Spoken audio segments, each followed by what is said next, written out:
Hai, selamat datang di channel Anita Rahmanchan. Dukung channelku ya, dengan cara subscribe, like, comment, and share sebanyak-banyaknya ya.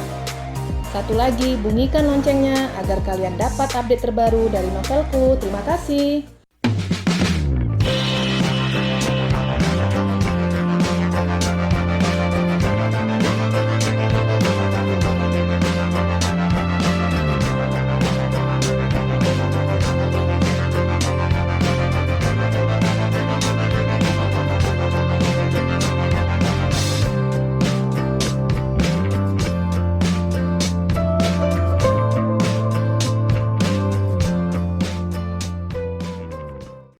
Episode 49. Pengakuan Vania membuat semua keluarga Basam bingung. Mereka menduga Vania wanita yang sangat kejam, tapi kenyataannya dia pergi melepaskan Abian untuk selamanya. Apa semua ini benar? Tanya Aneska bengong dan masih berdiri di depan pintu istana. Benar sayang, dia sudah pergi, ujar Abian memeluk pinggang istrinya. Aku akan menghubungi Pak Dudu. Abian mengambil ponselnya. Oma menahan tangannya dengan menggelengkan kepala. Apa yang dikatakan Vania benar. Hanya penjara tempat yang pantas untuk mami kamu. Biarkan dia memikirkan semua perbuatannya, ujar Oma. Akhirnya keluarga Basam tenang dan memikirkan cara pernikahan Tanisa dan Dimas. Dimas terlihat masih masuk kerja, padahal seminggu lagi dia akan segera menikah. Ye yang mau nikah, goda Aldo dan kedua temannya, Tiara dan Tami. Dimas tersenyum tipis dan kembali menikmati makanannya. Jadi kamu nikah? Tanya Aldo. Dimas mengedikkan bahunya. Doh, pertanyaan apa itu? Ujar Tami sewot. Dan kamu Dimas, kenapa tidak yakin dengan pernikahan kamu? Ujar Tami lagi. Tenang Tami, aku menanyakan hal itu karena belum tahu siapa wali nikah Tanisa. Yang aku dengar suami Aneska di penjara, jelas Aldo. Iya benar, kalau wali bisa siapa saja. Yang penting sudah ada yang ditunjuk Abian untuk wali kakaknya, jelas Tami. Dan semuanya melihat Tiara yang terlihat cemas. Ada apa, Ti?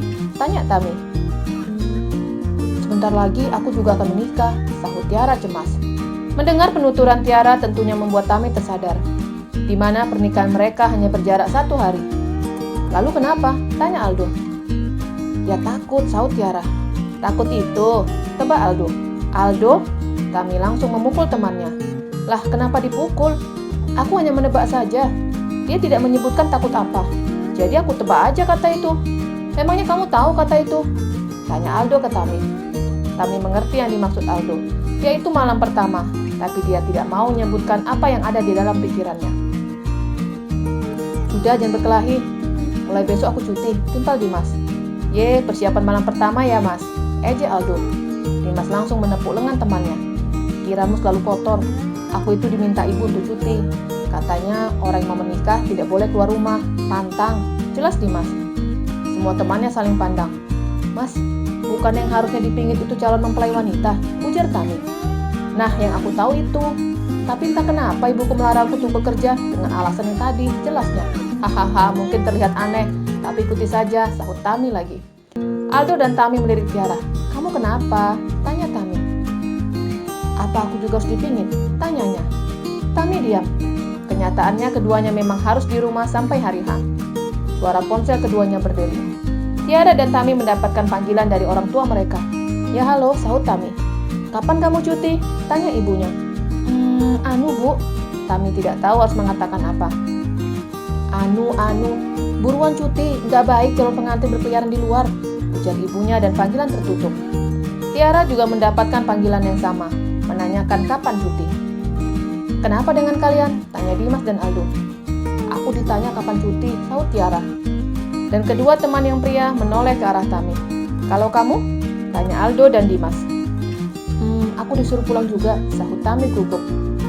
Kamu mau nikah juga? Tanya Aldo. Bukan, Tami gugup.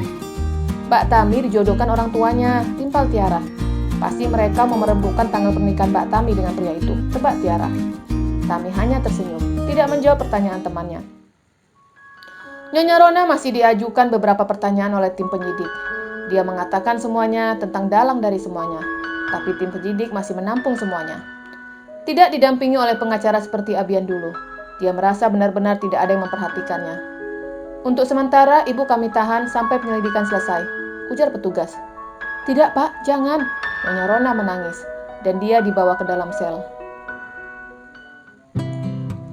Di istana, Tanisa merenung sembari memandang cermin di dalam kamarnya. Tinggal seminggu lagi pernikahannya dan ibu kandungnya tidak ada di saat hari pernikahannya. Kenapa, Tanisa? Tanya Oma menghampiri cucunya. Aku kasihan lihat Mami ditahan pihak kepolisian, sahutnya. Oma juga kasihan, tapi Mami kamu tidak akan berubah. Biarkan dia di sana, ujar Oma. Wanita sepuh itu memeluk cucunya. Keduanya memandang cermin. Kamu akan menjadi pengantin yang sangat cantik, ujar Oma. Ah, Oma, Tanisa tersenyum. Oma, aku tidak ingin mengadakan resepsi, ujarnya. Kita memang tidak mengadakan resepsi. Resepsi hanya diadakan di rumah Dimas, sahut omanya. Aku nggak mau, Oma. Tanisa menolak. Kenapa, Tanisa? Tanya omanya. Apa kamu tidak suka karena resepsi diadakan di gang sempit? Tebak Oma. Bukan itu. Aku janda, Oma. Tidak seharusnya mengadakan resepsi. Dan belum kakiku ini. Jelasnya sembari menunjuk kakinya yang masih mengenakan tongkat. Jangan seperti itu. Kamu memang janda, tapi kamu sangat cantik. Dan mengenai kaki kamu, menurut Oma tidak masalah. Kamu hanya harus duduk di kursi tanpa harus berdiri menyalami para tamu undangan. Ujar Oma menasihati cucunya. Aku malu, Oma, ujarnya jujur. Kenapa harus malu? Orang lain tidak akan mengejek kamu. Aku tetap tidak mau, ujarnya menolak. Tanisa, Oma membujuk cucunya. Enggak, Oma, aku nggak mau. Tapi, Tanisa menatap omanya dari dalam cermin. Kalau pada saat resepsi kakiku tidak pakai tongkat lagi, mungkin aku mau, ujarnya pelan. Iya sayang, semoga kaki kamu segera sembuh. Doa Oma. Abian dan Aneska terus berduaan di dalam kamar. Tidak ada boleh mengganggu kemesraan mereka. Sayang, aku jadi kasihan sama mami kamu, ujar Aneska yang berbaring di paha suaminya. Sudahlah, jangan dibicarakan hal itu lagi. Aku hanya ingin membicarakan tentang kita berdua, ujar Abian. Baiklah, apa yang ingin kamu bicarakan? Tanya Aneska. Anak kita berjenis kelamin laki-laki, dan kita belum menyiapkan nama untuknya, ujar Abian. Soal nama, aku sudah ada, tenang saja. Aneska tersenyum. Oh ya? Siapa nama anak kita nanti? Tanya suaminya.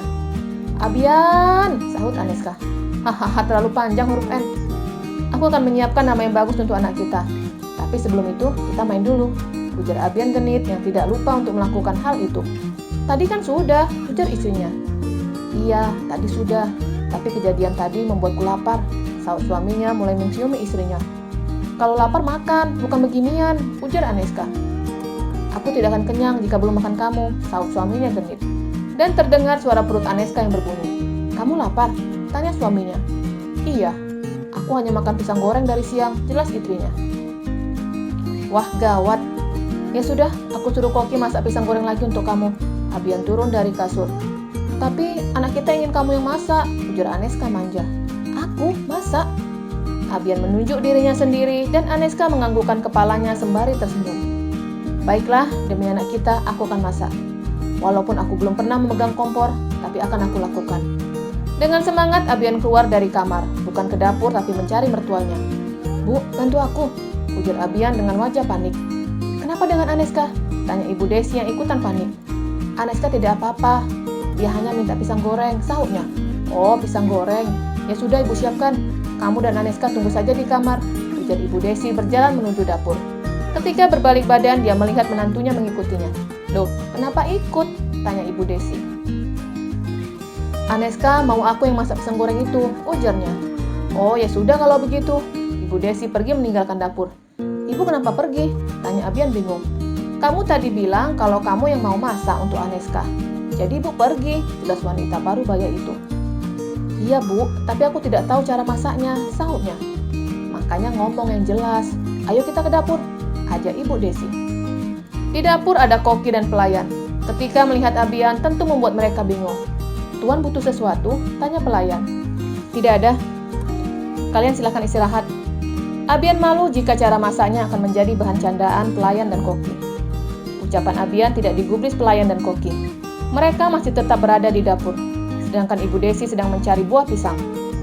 Kenapa kalian tidak pergi? Tanya Abian ke pelayan dan Koki. Maaf Tuan, ini belum waktunya istirahat, sahut Koki. Yang membuat peraturan tidak ada di sini, Jadi, ikuti perintahku, ujar Abian. Pelayan dan koki saling pandang. Ayo cepat, keburu istri dan anakku kelaparan, seru Abian marah. Dan semuanya langsung lari terbirit-birit meninggalkan dapur. Ini pisangnya, ujar Ibu Desi meletakkan di atas meja. Pisang apa ini, Bu? Tanyanya. Pisang kepok, sahut Ibu Desi. Kamu kupas lalu bersihkan dan bentuk kipas, kata Ibu Desi. Memangnya harus dibentuk? Tanyanya lagi. Lah iya, kalau perlu dirias itu pisang, gurau mertuanya. Kupas, bentuk, kipas, gumamnya bingung. Ibu kebelet, nanti Bu balik. Wanita parubaya itu meninggalkan menantunya di dapur seorang diri.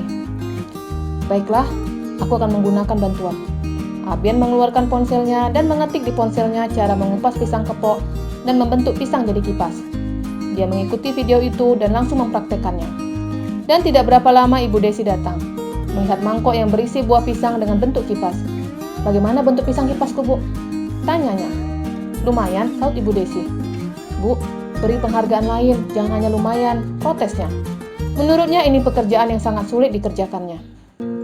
Lumayan itu bagus daripada lumanyun, sahut Ibu Desi. Baiklah, untuk pemula dapat nilai lumayan, tidak apa-apa. Selanjutnya apa, Bu? Tanyanya. Beri tepung, sahut Ibu Desi. Abian mencari di mana tempat tepung, membongkar semua isi lemari. Aduh, menantu singa, Ibu bilang tepung, kenapa kamu bongkar semua? Jadi Ibu Desi sewot. Mana saya tahu di mana tepung itu diletakkan, sahutnya. Iya juga. Ibu Desi menggeser tubuh menantunya untuk mencari tepung. Ini namanya tepung, kamu sudah memegangnya tadi. Ibu Desi meletakkan di atas meja. Abian mengambil tepung itu dan menaburi di atas pisang. Stop, ujar Ibu Desi. Abian langsung berhenti. Apa ada yang salah? Tanya Abian bingung. Tepungnya bukan ditaburi, tapi diberi air, lalu diputar, dijilat, dicelupi, jelas Ibu Desi gemas. Bersambung.